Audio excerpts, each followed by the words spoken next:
El Campanario. Testimonios y actualidad de la Diócesis de Barcelona. Un espacio de la Asociación Internacional Juan Pablo II. Hoy, lunes. Estamos aquí, Acción Social de la Iglesia. Arrancamos la semana con energía, hablando de la acción social de la Iglesia.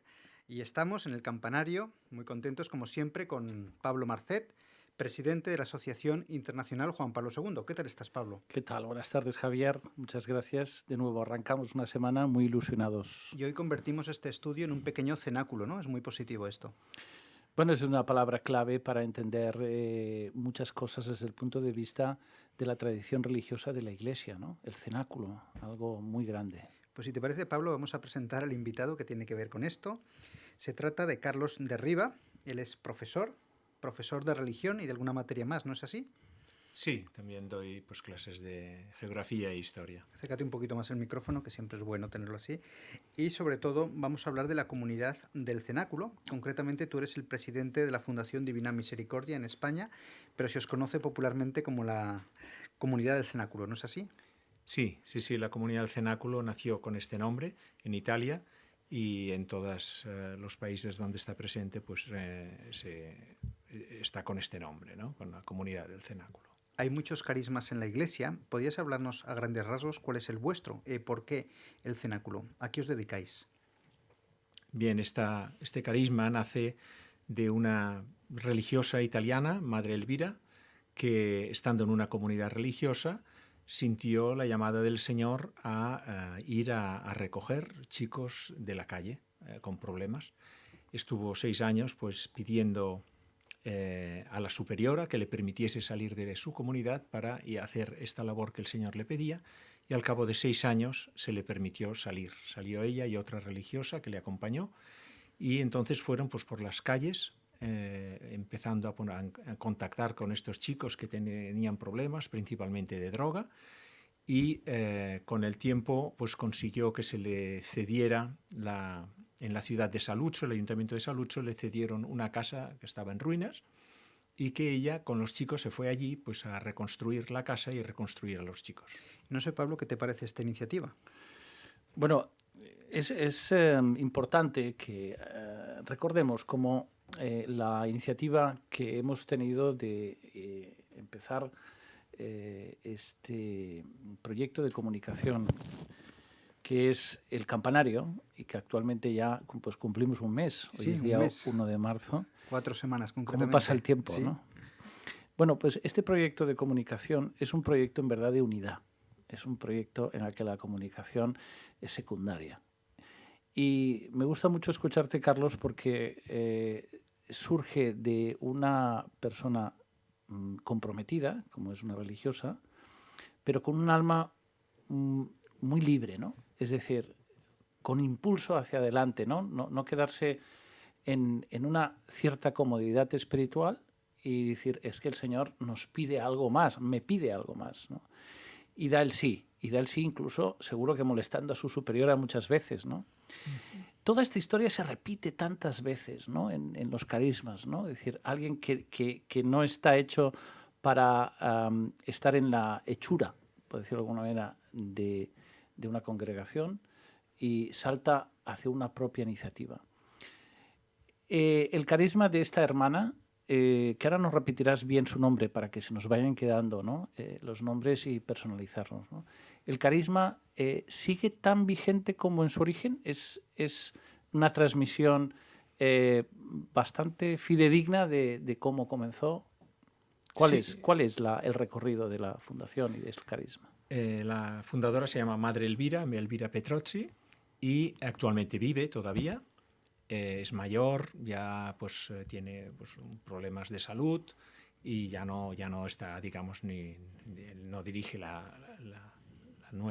este movimiento, ¿no? Porque al final se ha convertido en un movimiento y en una congregación religiosa, es decir, de ella se ha nacido también una congregación religiosa. O sea, tiene un estatus canónico de congregación. Sí, ya sí. Bien.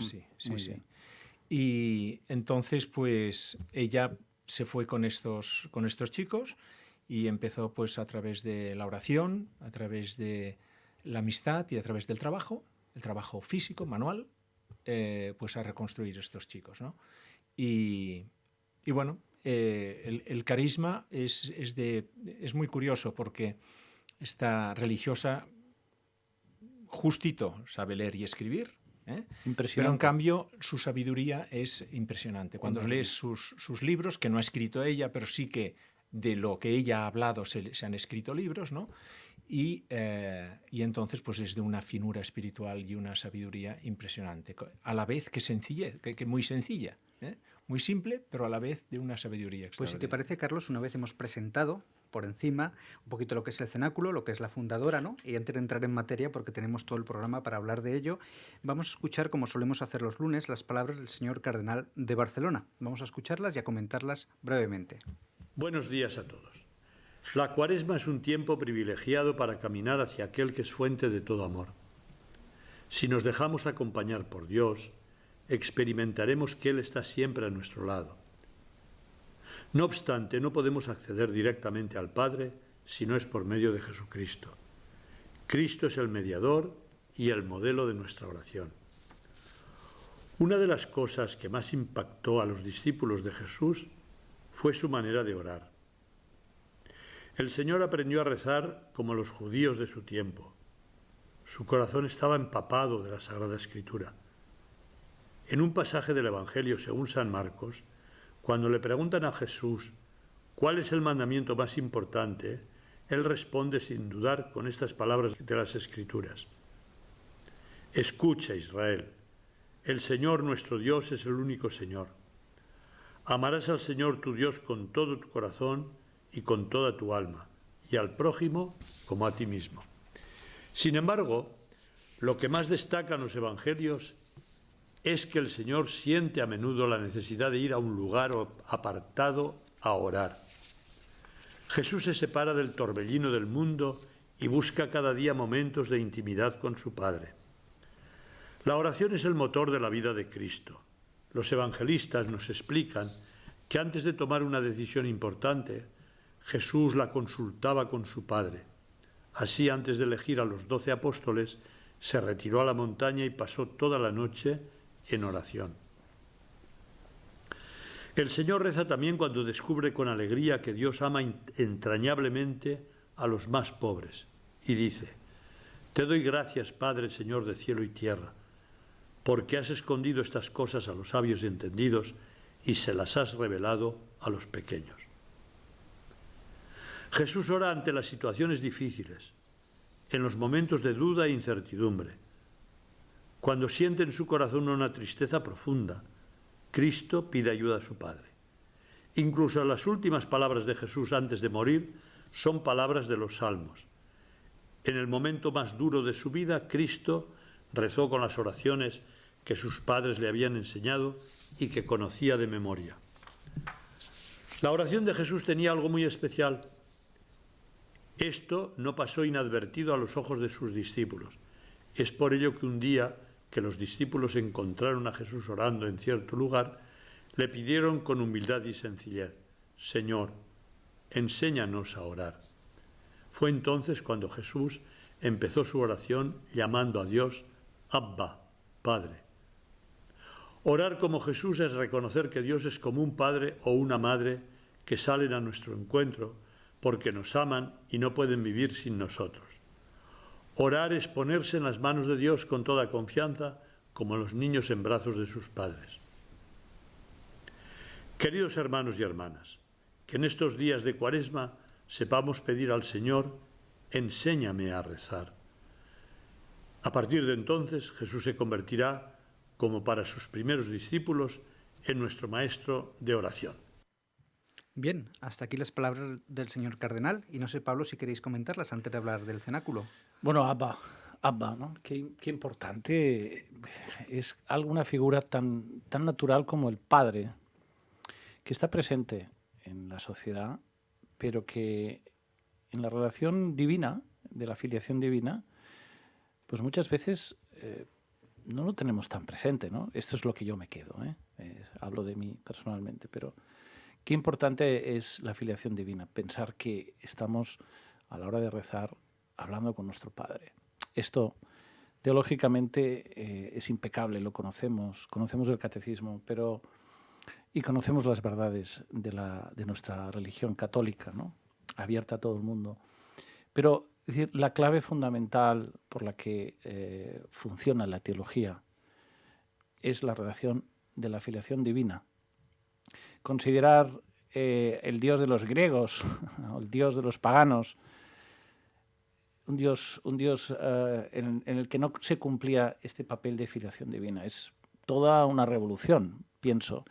Y este mensaje del cardenal en Cuaresma es muy apropiado. Muy bien, Pablo. No sé, Carlos, si quieres comentar algo de las palabras del cardenal.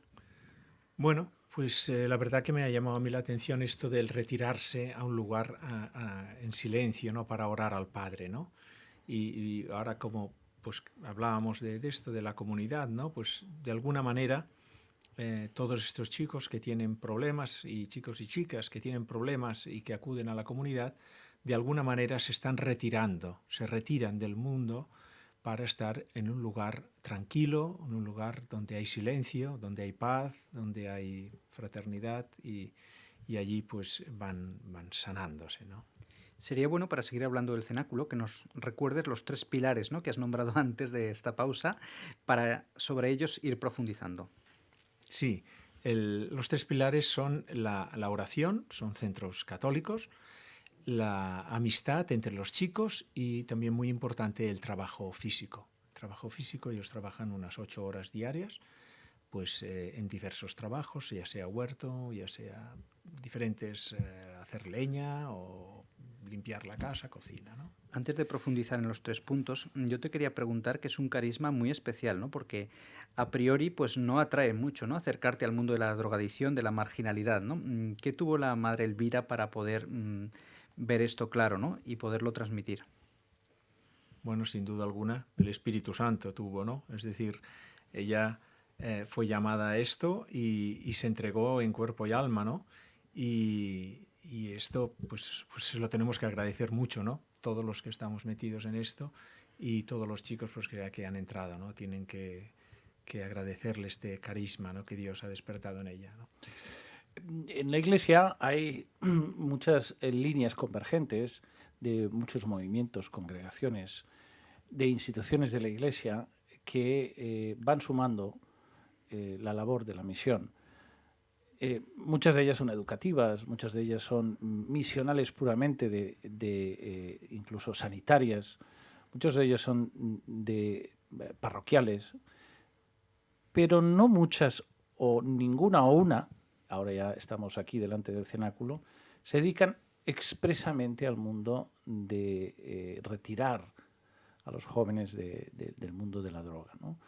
¿Hay alguna realidad más que conozcáis fuera del cenáculo en la Iglesia Católica y con este carisma que haya surgido después, que surgió antes o que en medio de esta realidad pudiera sumarse a la que hacéis vosotros? ¿Es algo muy específico, muy propio? Bueno, a ver, aquí hablamos, claro, yo aquí he dicho, hablamos del tema de la drogadicción, pero no es exactamente correcto decir esto del cenáculo, aunque la mayoría de los chicos que entran al cenáculo son temas de drogadicción. Pues está muy bien. Sí que hay otras asociaciones o que intentan pues ayudar, ¿no?, a estos chicos que tienen problemas, ¿no? Pues yo que sé, Proyecto Hombre o Alcohólicos Anónimos o cosas. Pero claro, bueno, quizá Proyecto Hombre tiene un cierto parecido, ¿no?, porque también que quedan internos y de esto, ¿no? Pero que se los lleven, digamos, a lugares muy apartados, porque suelen ser centros que están un poco lejos de los núcleos urbanos, ¿no?, para que se pueda respirar este ambiente de tranquilidad, ¿no?, y de paz necesarios, ¿no? ¿Cómo se origina la génesis? Hemos escuchado un poquito cómo Dios le inspiró a la hermana el inicio del cenáculo, ¿no? Pero la génesis concreta, la historia concreta del primer centro, las dificultades, porque nadie te enseña a desarrollar un centro de una manera perfecta. Se va desarrollando a medida que tienes mociones o inquietudes de cómo construirlo, ¿no? Sí, sí. Es decir, ¿cómo es la génesis del primer centro que luego se ha ido replicando y en cuántas partes y de qué manera ordenadamente se ha ido desarrollando en el mundo, ¿no? Sí, pues el Ayuntamiento de Saluzzo. ¿Por qué fue a parar allí? La verdad es que ahora no lo puedo decir, pero bueno, la cuestión es que fue a este pueblo y el ayuntamiento les cedió en la colina, hay una colina en este pueblo, en la parte más alta del pueblo, que había una casa grande, pero abandonada. Abandonada. Ella entró allá, es muy curioso porque ella en el momento, esto lo explica ella, en el momento que llega a la puerta de la casa y ve encima de la puerta pues una imagen de la Virgen del Carmen, esto era justo el día que entraba ella, era el día del Carmen, ¿no? Y se encuentra ya con una imagen de la Virgen y ella explica que su alma se llenó de gozo en el momento, como diciendo, ya está, ¿no? O sea, he dicho que sí y ahora vamos a empezar, ¿no? Y ella con todo chicos, ¿no? O sea, y entonces, pues poco a poco, ella fue reconstruyendo la casa con los chicos y fue, pues eso, como habéis dicho, ¿no? El Señor la iba como guiando, ¿no? Porque, por ejemplo, al principio les dejaba fumar, ¿eh? Pero ella se dio cuenta que era un error. Porque entonces se peleaban por conseguir los cigarrillos, por no sé qué, o incluso les dejaba a veces, iros un par de horas y volvéis de aquí un par de horas, ¿no? Y vio que esto no funcionaba. Y entonces tuvo que corregir y decirles, mira, os he engañado, os he dicho que podríais fumar, pero a partir de hoy no se va a fumar. Y si los que queráis marcharos, tenéis toda la tranquilidad, os podéis marchar porque yo no os lo había avisado de esto, ¿no? Y fue muy bueno porque no se marchó ni un chico. Bueno. Aquel día hicieron un fuego donde quemaron todos los cigarrillos y tabaco que tenían, lo quemaron en el fuego y a partir de aquel día no se fumó nunca más, ¿no? Y estamos fijándonos en qué año de la historia reciente, en qué... Sí, todo esto se inicia en el año 1982. O sea, muy reciente. Sí, muy reciente. Y entonces, pues bueno, esto va creciendo. Esta casa van llegando chicos, se va conociendo poco a poco y van llegando chicos. Y cuando la casa ya no cabe más, porque no da más de sí, cuando la casa ya está reconstruida y cuando ya llegan chicos y ya no se ve la necesidad de abrir otros centros. Y entonces se van abriendo centros en Italia, más centros en Italia, ¿no?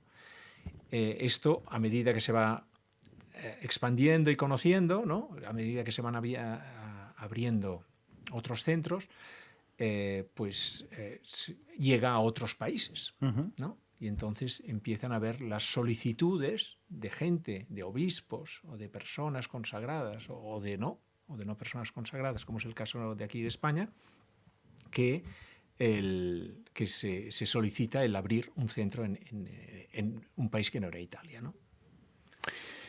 Claro. Estamos en el trazo de la historia del cenáculo y en algún momento España, como no puede ser de otra manera, tienen los mismos problemas que Italia, la misma juventud, el mismo perfil en su desarrollo educativo y surge la necesidad de que se abra un cenáculo. ¿Cuál fue el primer centro?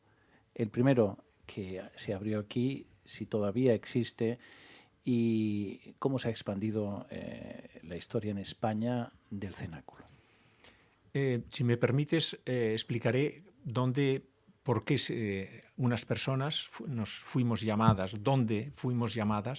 a iniciar este proyecto aquí, ¿no? Nosotros fuimos a una peregrinación a Medjugorje, a Bosnia, y allí hay un cenáculo, y cuando vas allí te llevan al cenáculo, vas a una peregrinación organizada y te llevan a la comunidad del cenáculo que hay en Medjugorje.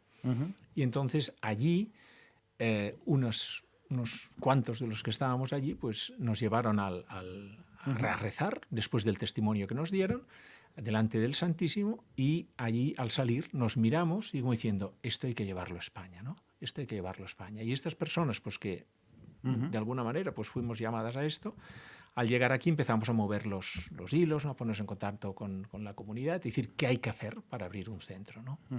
Y entonces fue muy, muy sorprendente, porque lo primero que nos dijeron, nosotros pensábamos en la casa, ¿no? Dice, lo primero que tenéis que hacer es un grupo de oración, tenéis que rezar.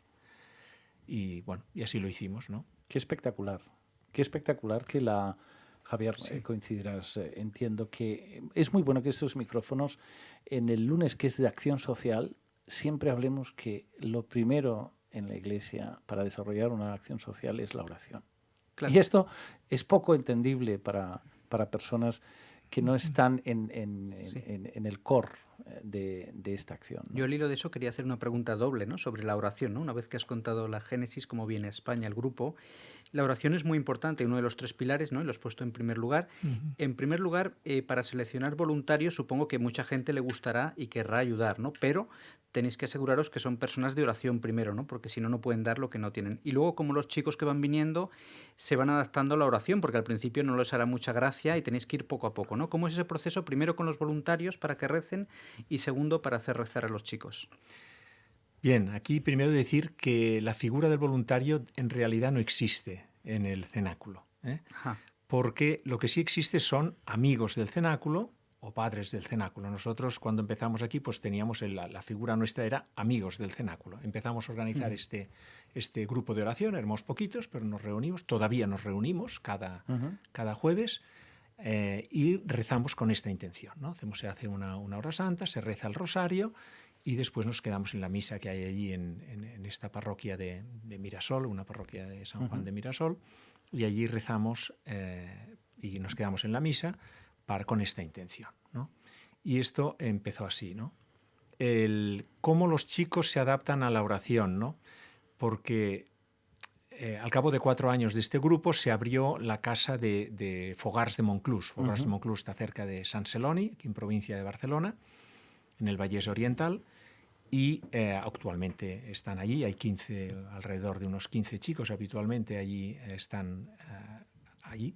Y lo sorprendente que las casas las llevan los propios chicos que ya llevan 2, 3, 4 años en comunidad y que se convierten en responsables. Es decir, ellos han recibido y son generosos a la hora de decir, yo ya puedo salir, pero antes de salir quiero devolver lo que me han dado, ¿no? Un poco es esto, ¿no? Esta generosidad de estos chicos que han sido resucitados dentro de la comunidad y que se les propone ser responsables de la comunidad, ¿eh? Por esto decía que no existe la figura del voluntario, porque las casas las llevan los propios chicos. Pero para todo esto hay un discernimiento, hay un sacerdote que va viendo quién está preparado, porque si no puede ser una cosa arbitraria, ¿no? Ah, pues tú, yo creo que sí, pero ¿cómo se discierne esto? Sí, todas las casas del mundo están dirigidas desde Saluzzo. O sea, en Saluzzo hay estos sacerdotes porque de la comunidad del cenáculo salieron vocaciones religiosas, ¿eh? Y hay sacerdotes, son pocos, hay algunos, ahora creo que son unos 9 sacerdotes, pero que han salido, o sea, sacerdotes que habían estado dentro de la comunidad, que habían sido drogadictos, que habían vivido algunos traficantes de armas, de drogas, de lo que podéis imaginar, ¿no? Y ahora son sacerdotes piadosísimos y que se cuidan de llevar esta comunidad, ¿eh? Y entonces tienen conversaciones telefónicas muy, muy frecuentes para tomar las decisiones, ¿eh? Y aparte pues hay encuentros. Ahora con la situación que tenemos no hay posibilidad de los encuentros, pero sí que había un movimiento o encuentros aquí en España de las familias con los chicos, con los sacerdotes, o se iba a Italia. Hay una fiesta que se llama la Fiesta de la Vida, que se hace una vez al año en Italia, en Saluzzo, y donde nos reunimos 4.000 personas, ¿no? Allí pues los sacerdotes tienen contacto con todos los responsables, con todos los chicos, o sea, es una cosa muy, muy providencial, ¿no? Y espectacular lo que estamos escuchando hoy. Estoy muy contento porque vuelvo a insistir que el programa solo tiene una sola idea, una vocación, ¿no? Que es que todos los carismas pasen por estos micrófonos y nos vayamos conociendo, ¿eh? Sobre todo para orar en unidad. Pregunto si esta realidad del cenáculo es para chicos y chicas y cómo se gestiona su convivencia o la gestión por separado, en casas separadas. Alguien que nos puede escuchar y que tenga esta inquietud, ¿a partir de qué edad puede dirigirse a la comunidad para transmitir su inquietud o su problema con algún hijo o alguna hija? A partir de 18 años, es para mayores de edad, ¿eh?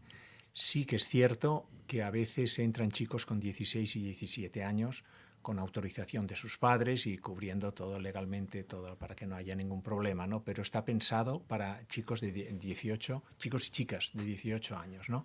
Hay casas de chicos y hay casas de chicas, ¿eh? Están separadas totalmente. O sea, bueno, en Medjugorje sí, en Medjugorje hay de chicos y de chicas. Hay una de chicos y una de chicas, ¿no? Pero normalmente pues no están ni tan solo en la misma ciudad, ¿no? O sea, hay una... lo que pasa es que de chicos hay muchas y de chicas hay muy pocas, ¿eh? De chicas se podrían contar con las palmas de la mano, ¿no? O sea, Sí. hay como uno o dos en Francia, bueno, antes había dos, ahora hay una, y en Italia pues hay unas 5, ¿no? Estadísticamente caen mucho menos las chicas en drogadicción y estos temas, ¿no? Primero, caen menos. Y segundo, que la problemática de la mujer es mucho más compleja, porque muchas veces tienen hijos, Sí. pues muchas veces también arrastran otras heridas, como la del aborto y otras cosas que son difíciles de gestionar, y entonces, o anorexias, y que también, que la acoge, es decir, el cenáculo acoge a todo el mundo que quiera, o sea, no hace falta ser drogadicto, es decir, es un centro para encontrar el sentido de la vida. Es decir, cualquier persona con cualquier dependencia o sin dependencia puede entrar en la comunidad del cenáculo para reforzar su espiritualidad, para encontrar sentido a su vida, para salir de una depresión o para... Es decir, cuando dices entrar, es entrar a vivir. Entrar a vivir, sí, es entrar a vivir y por un plazo largo. Por un plazo largo, sobre todo los que tienen problemas de drogas, ¿no? ¿Y cómo tenéis los medios económicos para poder pagar estas casas, todos los gastos que esto ocasiona? Sí, me gusta mucho que me preguntes esto porque vive de la providencia, no hay cuotas. No hay cuotas. Es decir, los padres se les invita a colaborar, pero es totalmente voluntario. Es decir, pueden pagar la cantidad que quieren y si quieren. Y es más, Madre Elvira nunca ha querido ayudas oficiales, ni del Estado, ni de nadie. Total independencia, por lo tanto, Exacto. de instituciones más allá de la propia del cenáculo, que vive de la providencia, otro milagro más que se demuestra con la entrega y la fe de la fundadora, de Madre Elvira, ¿no? Hay que subrayar a veces que muchas instituciones de la Iglesia pues viven de este carisma, ¿no?, de la providencia, y es encomiable. Una pregunta importante que te voy a hacer es las contradicciones. Toda obra buena tiene siempre que hacer frente a contradicciones humanas, contradicciones también espirituales, porque hasta quizá en la propia Iglesia no se entendió bien en algún momento, no lo sé si este es el caso, pero ha habido contradicciones en esta historia del cenáculo, tanto institucionales, de no entender a algunas autoridades, de rechazar la ubicación en alguna parte por ser un problema, ya sabes cómo son la rumorología, y también dentro de la Iglesia hay alguien que no ha entendido, ha habido alguna noche espiritual, como las buenas instituciones lo han pasado en la historia de la Iglesia. Gracias a Dios podemos decir que el carisma se ha mantenido fiel hasta el día de hoy, porque las personas que lo llevan pues se han mantenido fiel a este carisma y tienen pues este empeño en que sea así. Pero sí que es cierto que, como he dicho, los chicos llevan las casas y estos chicos pues tienen sus debilidades y tienen sus tentaciones, ¿no? Exacto. Y sí que ha pasado que en alguna casa pues algún chico haya caído, algún responsable haya caído en la tentación de decir, el carisma ha cambiado, ¿no? Sí. Hemos de actualizar esto, Sí. ¿no? Y entonces esto pues ha sido un problema, claro, porque ha perjudicado no solo a sí mismo, a toda la comunidad aquella, ha quedado, se ha desviado del camino. Entonces hay que hacer un reset, es decir, cuando se detecta esto, pues esto hay que hacerlo llegar a los sacerdotes, que son los que lo dirigen, y decirle, cuidado, que aquí está pasando alguna cosa, ¿no? Sí que es cierto. También ha habido contradicciones, por ejemplo, en Rusia, ¿no? En Rusia se intentó abrir una casa, de hecho se abrió una casa y por cuestiones legales el gobierno pues puso todas las dificultades y al final se tuvo que cerrar la casa, ¿no? Porque no hubo posibilidad. Pero gracias a Dios a día de hoy pues tenemos más de casi 70 centros en todo el mundo y estamos presentes pues, en muchos países, ¿no? Está muy interesante, Carlos, todo lo que estás contando, y como tenemos tiempo y para saber todo del cenáculo, ¿no? Y los oyentes que lo sepan también, yo sigo todavía en el apartado de la oración, ¿no? Ya sé que hay que amar a Dios con todas las fuerzas, ¿no? Pero ¿cuál es el mínimo que pedís a los chicos que están ahí en la vida práctica de rezar cada día, ¿no? Por si alguien va a entrar ahí, por decir, ¿qué es lo mínimo que tienen que hacer en cuanto a oración? Claro, el mínimo es muy alto. El mínimo es muy alto. A ver, nadie no se obliga a rezar a nadie. Esto está claro. Es decir, no se puede, es absurdo obligar a una persona a rezar, ¿no? Porque es una relación entre Dios y el hombre, ¿no? Y que si es obligado no tiene sentido. Pero sí que se han de respetar los horarios. Es decir, si ahora se está en capilla, se está en capilla. Si tú no quieres rezar cuando estamos en capilla, pues no reces, pero has de estar en capilla. Pero se está en el mismo sitio que todos. Sí. A ver, si un chico se resiste y dice, no, es que yo no quiero entrar en la capilla, pues no hay problema. Madre Elvira lo solucionó muy pronto. Esto dijo, vale, pues mientras los otros rezan, tú irás a trabajar. Y entonces a las 7 de la mañana, que es cuando hacen, o 6:30, ¿no? A las 6:30 se encuentran en la capilla para hacer las oraciones de la mañana y el primer rosario que hacen, pues si no quieres rezar, pues a trabajar. Vamos a trabajar afuera, a la temperatura que hace en invierno o lo que sea, ¿no? Y entonces esto dura 2 días, porque al tercer día está en capilla, está ¿no? Muy bien. Está en capilla, está ¿no? Muy psicológico. Y se les pide, ellos rezan las 3 partes del rosario, una por la mañana, una a mediodía mientras trabajan y otra por la tarde caminando. Pues sí que es algo alto, porque esto muchos católicos no lo hacen siquiera, gente. O sea, es muy fuerte, ¿no? Que estos chicos recen las 3 partes del rosario. Y también rezan la coronchina, que dicen ellos, ¿no? La coronilla de la Divina Misericordia, la rezan por la noche y tienen pues 2 veces a la semana o 3 Eucaristía. Viene un sacerdote, amigo de la comunidad, pues a celebrar la Eucaristía allí con ellos. Y entonces cuando se acaba el día, que se acaba normalmente a las 9 de la noche, que ya han cenado, pues hay libertad. Tienen una hora de libertad en el sentido de decir, te puedes ir a dormir o te puedes ir a rezar. Y entonces hay chicos pues, que se van a la capilla a rezar solos. Rezar, pero habrá juegos, habrá deporte, habrá algo más, ¿no? Que no solo dormir y rezar. No. A las 9 sí. A las 9 es, sí. a las 9 es a las 9 o dormir sí. o rezar. Vale, pero luego durante el día ya nos contarás lo que hacéis durante el día también. Sí. Tienen momentos pues, de jugar a fútbol, juegan a fútbol, es un punto importante el jugar a fútbol. Y también pues tienen algún rato también de que pueden leer, pueden jugar a juegos, pero siempre en comunidad, o sea, no solo. O sea, has de estar siempre acompañado, siempre van por parejas. Menos esta hora de 9 a 10, que entonces sí que pueden estar solos en capilla, pero el resto del día trabajan en parejas siempre. El tema de los encargos, bueno, nosotros tenemos la bendición de tener un voluntario de la Asociación Internacional Juan Pablo II que viene del cenáculo y hemos aprendido muchas cosas de él, pero muchas cosas quiere decir, no lo digo aquí para regalarle los oídos si es que me está escuchando, que no lo sé, sino porque realmente la transformación de su corazón nos ha tocado a todos. Entonces, estoy muy emocionado de estar aquí contigo, Carlos, porque el resultado de mucho trabajo y oración es el resultado de abrirle camino a una de las personas que más quiero ahora personalmente, que trabaja día a día conmigo. Y la verdad es que tengo que decir que voy conociendo a otras personas, padres de familia, que han tenido el drama, pero a la vez después el descanso de poder ver el ver resucitar a sus hijos. Lo que es importante es transmitir cuánto dura una resurrección. Es decir, hay un tiempo estimado y limitado de estar allí. Depende del mal por el cual entres, ¿no?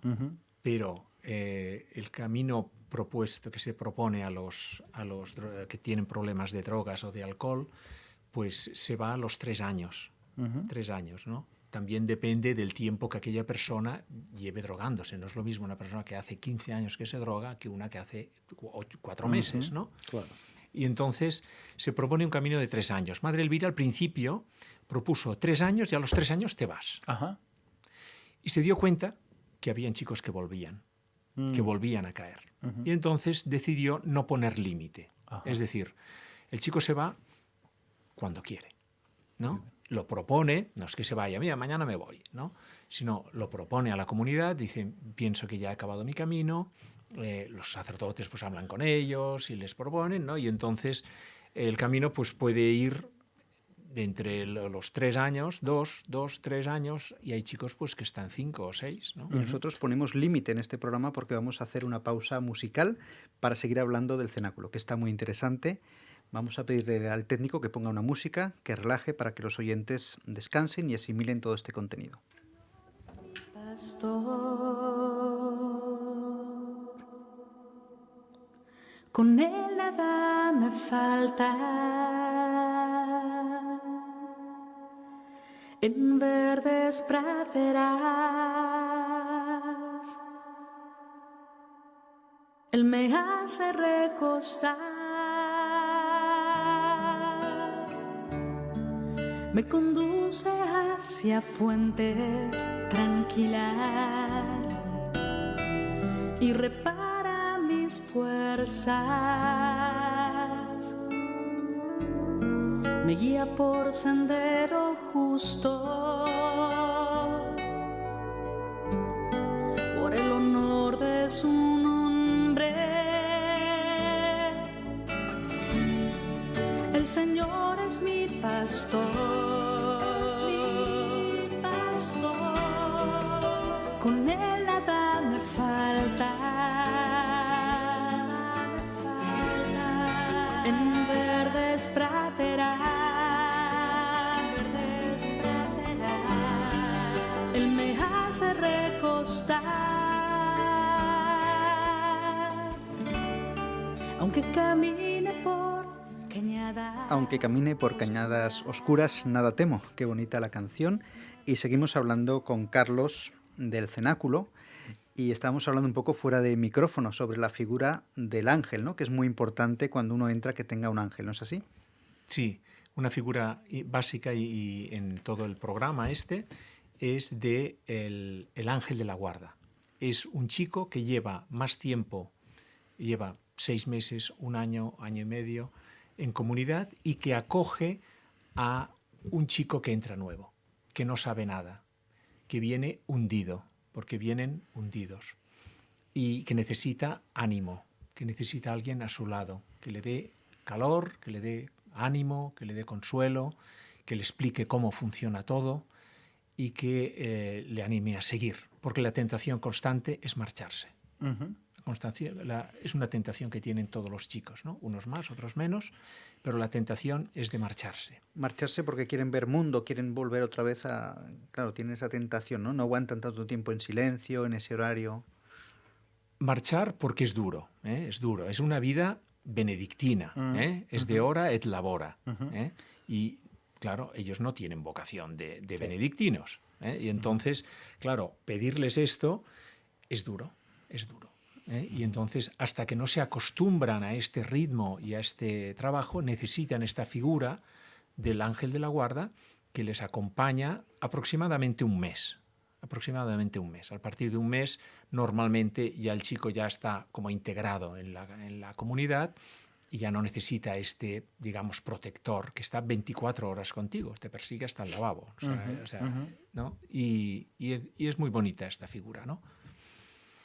Bueno, es importante que las figuras tengan sentido y luego tengan sentido dentro de una espiritualidad como la del cenáculo. Yo tengo un recuerdo que es de nuestros hermanos protestantes,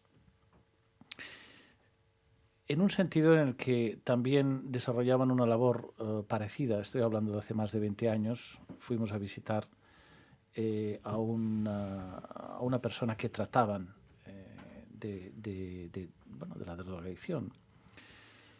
Y en este caso nos llamó mucho la atención a los asistentes que estábamos visitando a esta persona, que no era un ángel, era lo que ellos llamaban una sombra.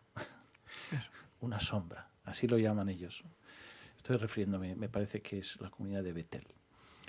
Bueno, esto ha sido muy criticado en muchos sentidos porque no se entiende bien y sobre todo cuando no le das el sentido espiritual de acompañamiento, de hermanamiento, de cuidado, ¿no? De cariño. Y si lo haces por una fórmula de efectividad, ¿no? De que no se vaya, ¿no? Es decir, que la espiritualidad católica, y en concreto la del cenáculo, entiendo que es cuidar mucho los detalles y en ese sentido este ángel es el que te va a acompañar, el que te quiere, el que te sugiere, el que te reprende quizá también, ¿no? Por supuesto. Pero el plus de darle, aunque en los momentos duros, yo no quiero dulcificar nada, ¿no? Pero entiendo que esto se ha cuidado mucho, ¿no? Que es acompañar, llevar por el buen camino y siempre esta persona a tu lado. No se puede entender a veces. En la libertad exterior está muy mitificada, ¿no? La libertad exterior como se puede decir un bien absoluto, ¿no? Pero en este caso, el quitar un poquito de libertad es siempre en beneficio de los que están allí, ¿no? Claro, evidentemente. Este chico, el ángel de la guarda, debe darle, sobre todo debe amar. Le llaman a su hijo, le llaman hijo, ¿eh? Cuando están allí de esto dicen, sí, porque que tú tienes a tu hijo allá, ¿no? Pero esto quiere decir muchas cosas. Y entonces tiene que amarlo y por lo tanto darle ánimos y fuerza, ¿no? Pensar que de esta relación, aunque hay momentos que el que es protegido, digamos, el hijo, se revuelva y desee no ver más a aquella persona, sí. La verdad es que con el tiempo se hace una amistad muy fuerte que no se pierde ya nunca más. Es decir, hacen una amistad preciosa, ¿no? Claro, por contar todo, yo estoy pensando que esta es una cosa de Dios realmente, ¿no? Y estáis acogidos en la iglesia, pero la gente que no entiende esto, pues puede hasta acusar de secta, ¿no? Decir, ¿cómo es eso que te tienen ahí siguiendo? ¿Esto es algo? ¿Esas acusaciones las tenéis o no, no muchas? Sí, las tenemos, ¿eh? Pero la defensa es muy clara. Es decir, primero, hay libertad total de marcharse, ¿no? Es decir, cuando un chico dice me quiero ir, se intenta convencer de que no se vaya, de que lo que te conviene es quedarte, pero si el chico insiste, evidentemente el chico se va, ¿no? En esto no hay ningún límite. O sea, cualquier chico que está en cualquier momento se puede marchar, ¿no? Es una decisión libre, de tal manera que cuando entran, también una de las condiciones que exigimos es que entren ellos voluntariamente, porque nos llaman los padres, es que mi hijo, no sé qué, es que mi hijo, digo, sí, pero es que me ha de llamar tu hijo, no tú. Qué bueno. Me ha de llamar tu hijo. Y tu hijo voluntariamente ha de pedir ayuda y dejarse ayudar, ¿no? Claro. Javier, ellos entienden que si tienen un problema grave, ¿no? Como es una adicción muy fuerte que sufren, necesitan una solución grave, ¿no? O sea, realmente a grandes males, grandes remedios, ¿no? Por eso dicen, es que si te quieres sanar, si te quieres cuidar, no puedes estar relajado totalmente, que te dejen hacer lo que quieran. O sea, ellos entienden desde el primer momento que esa disciplina es por su bien o solo con el tiempo lo van asimilando. Evidentemente que ellos saben que es por su bien. Otra cosa es que no les cueste, ¿no? Estar allá. Claro, pensar que es un retirarse del mundo, ¿eh? No tienen móvil, no pueden fumar, no tienen internet, ven películas, pero películas que no cualquier película. Pías. ¿No? Ven películas pías, bueno, o no tan pías, pero que sean familiares, que tengan valores o que tengan alguna cosa que les enseñe, ¿no? Y por lo tanto es realmente retirarse del mundo, es como una burbuja, en este sentido. Y por lo tanto, chicos, la mayoría de los que entran ahora, que están con el móvil, que el móvil es como su punto de atención, es como su Dios móvil, ¿no? Hacerlos entrar y que no tengan nada de móvil, ¿no? Pues para ellos, de entrada, o sea, el primer mes, o sea, es como decir, me falta algo, ¿no? Me falta algo. Un miembro de... Exacto. Claro, el móvil es sanarse, ¿no? Realmente ese es su único móvil, ¿no? Sanarse, ¿no? Exacto. Este es el verdadero móvil, ¿no? Exacto, sanarse. Hemos de pensar que el móvil actualmente está haciendo un daño tremendo a la juventud, porque realmente se convierte como un dios, ¿no? Y esto... Me gustaría tratar un poco el análisis de la situación actual de las drogas en nuestro país, es para enmarcarlo. Es decir, estamos en una situación de cambio permanente, de innovaciones. Se van superando adicciones, pero llegan otras en el marco de la drogadicción, ¿no? Nuevas drogas sintéticas. Es un no parar. Hay un horizonte que se pueda visualizar como mejor que la actualidad, o estamos delante de un panorama en el que vais a llenar no las casas que tenéis, sino otras muchas que seguro llegarán. ¿Cómo ves el panorama sin ser muy... En este programa, yo insisto, al final es siempre la alegría, ¿no? La alegría del cristiano. No pretendo ser negativo, pero que sí que nos marques una realidad de cómo está la situación actual en la sociedad civil. Uh-huh. No soy un experto en drogas, pero la realidad, la triste realidad, por la información que tengo y por casos que he vivido de chicos que han entrado en comunidad, la droga está muy, muy, muy extendida, de tal manera que, o sea, que te entra por las paredes. Uh-huh. O sea, pensar que un chico que quiere droga lo tiene facilísimo. Muy fácil. Y además ahora con el Bizum y el móvil, tú haces una llamadita y se te aparece por la ventana de tu casa. O sea, es que no os podéis imaginar. Es muy accesible. O sea, es muy, muy accesible. Y cuando un chico ya tiene ya una serie de contactos, es que te persiguen, es que además te persiguen, ¿no? Pero o sea, estamos llegando a los niveles de la famosa movida, donde mucha gente murió por droga en España, ¿no? Esos años 80, 90. ¿Estamos llegando a esos niveles o no tanto? ¿O quizás los superamos? La verdad es que yo, a ver, lo sé porque casos que he vivido, esto que acabo de decir, ¿no? Pero los chicos estos, o sea, tienen conocidos que han muerto. O sea, los chicos estos que entran en comunidad dicen, no, yo tenía un amigo que murió de sobredosis, ¿no? Y yo, sin ir más lejos, ayer, el sábado que estuvimos aquí en la casa de Fogars de Monclús, pues explicaba dos casos. El caso de una chica que también con tema de alcohol y esto, pues se habían hecho bullying, no sé qué, y acabó suicidándose. Y después otro chico que también por temas de drogas y esto, o sea, la razón que dieron de su muerte fue por sobredosis, pero la realidad fue que lo habían matado. Bien, antes de dejaros a cada uno un minuto final para las conclusiones, ¿no? Porque ya tenemos 3 o 4, quiero hacer la última pregunta. Es también cómo los chicos tienen incentivo en el trabajo, ¿no? ¿Hasta qué punto ese trabajo es un mero cavar el huerto, por ejemplo, o aprenden un oficio, o aparte es un trabajo práctico pero teórico, ¿no? ¿Qué incentivo tiene esto que estoy aprendiendo? ¿Me va a servir luego para algo? ¿O simplemente es primero sanarse y luego ya una vez se sanen ya estudiarán?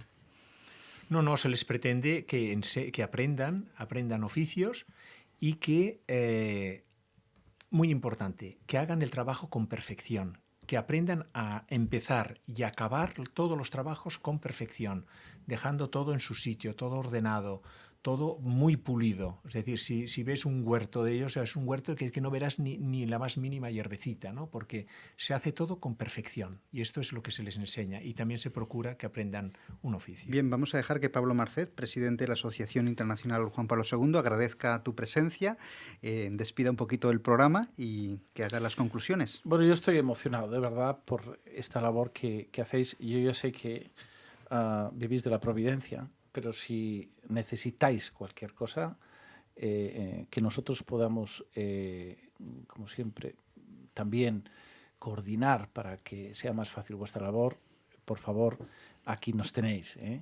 Cualquier cosa de las cosas materiales, nosotros tampoco, diríamos, nadamos en la abundancia, ni mucho menos, pero a veces todos estos temas son importantes. Hago un llamamiento para la sensibilización. Y en el minuto final ya, Carlos, porque el tiempo ya no da para más, tenemos aquí nuestros horarios también, quiero que nos digas cómo ha cambiado tu vida el cenáculo. ¿Eres otra persona desde que estás en este apostolado? Sin lugar a dudas, la comunidad cenáculo ha cambiado la vida de toda mi familia. Todos mis hijos pues, nos han escuchado, han vivido, han participado.